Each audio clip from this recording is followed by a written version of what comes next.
امریکی ماہرین کی نئی تحقیق کے مطابق گنے کا جوس مثانے کی سوزش کو ختم کرنے میں مدد فراہم کرتا ہے۔ نئی تحقیق میں بتایا گیا ہے کہ گنے کے جوس میں کچھ ایسے انزائمز موجود ہوتے ہیں جو کہ مثانے کی سوزش کو ختم کرنے میں انتہائی مفید ثابت ہوتے ہیں۔ ماہرین کا کہنا ہے کہ جو شخص روزانہ 1 گلاس گنے کا جوس پیتا ہے وہ مثانے کی سوزش سے بچ سکتا ہے، جبکہ اس کے علاوہ گنے کا جوس کئی بیماریوں سے بھی بچاتا ہے۔ ڈاکٹرز کے مطابق گنے کا جوس تاثیر میں ٹھنڈا ہوتا ہے اور یہ جگر کی گرمی کو دور کرتا ہے۔ اس کے علاوہ گنے کا جوس یرقان میں مبتلا مریضوں کے لیے بھی بے حد مفید ہے۔ گنے کے رس کو یرقان کے مریض میں بہت زیادہ اہمیت حاصل ہے۔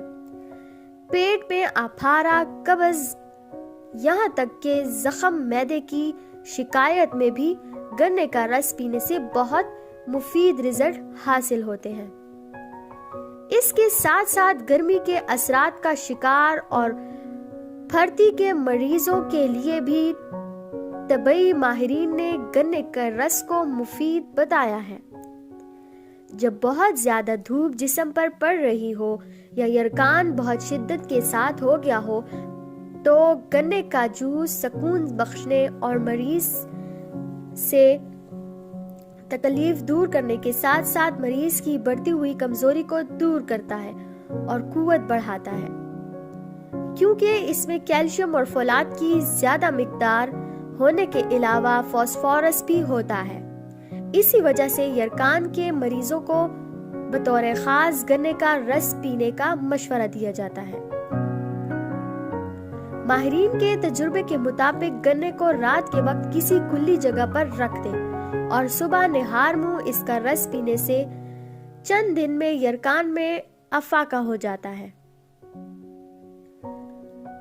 ہمارے جسم کا سب سے بڑا اور اہم عضو جگر بہت سے فرائض انجام دیتا ہے، جن میں ایکسٹریکٹس کو محفوظ رکھنا اور جسم کے تمام اعضاء کو ضرورت پڑنے پر فراہم کرنا شامل ہے۔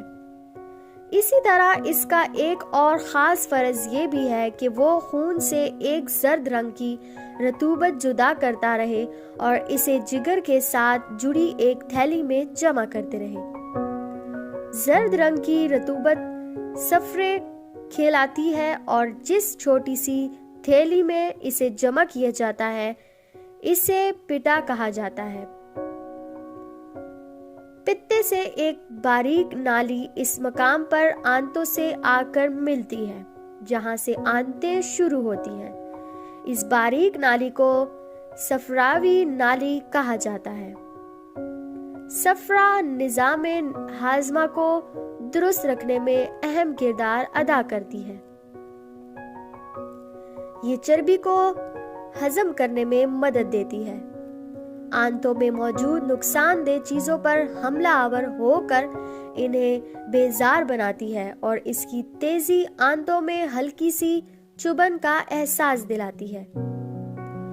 قدرت کا یہ حیرت انگیز نظام ہے کہ یہی پہلی رنگ کی رطوبت یعنی صفرا خودکار طریقے پر خون سے الگ ہو کر پتے میں جمع ہوتی رہتی ہے اور خون میں یہ رطوبت ایک خاص مقدار کے ساتھ موجود رہتی ہے۔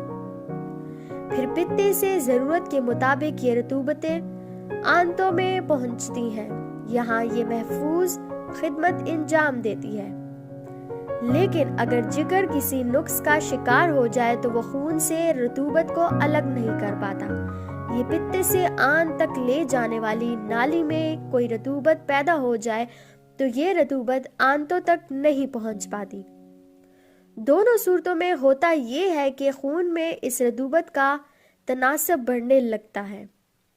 اسی صورتحال کو یرقان کا نام دیا جاتا ہے۔ خون میں صفرا کی مقدار بڑھانے سے جسم کی مختلف حصوں میں ناخن، آنکھوں کی رنگت زرد ہو جاتی ہے۔ چونکہ گردے بھی بائل کو چند کر خارج کرنے کی کوشش کرتے ہیں، اس لیے بے حسابی گہرے زرد رنگ کو آنے لگتا ہے۔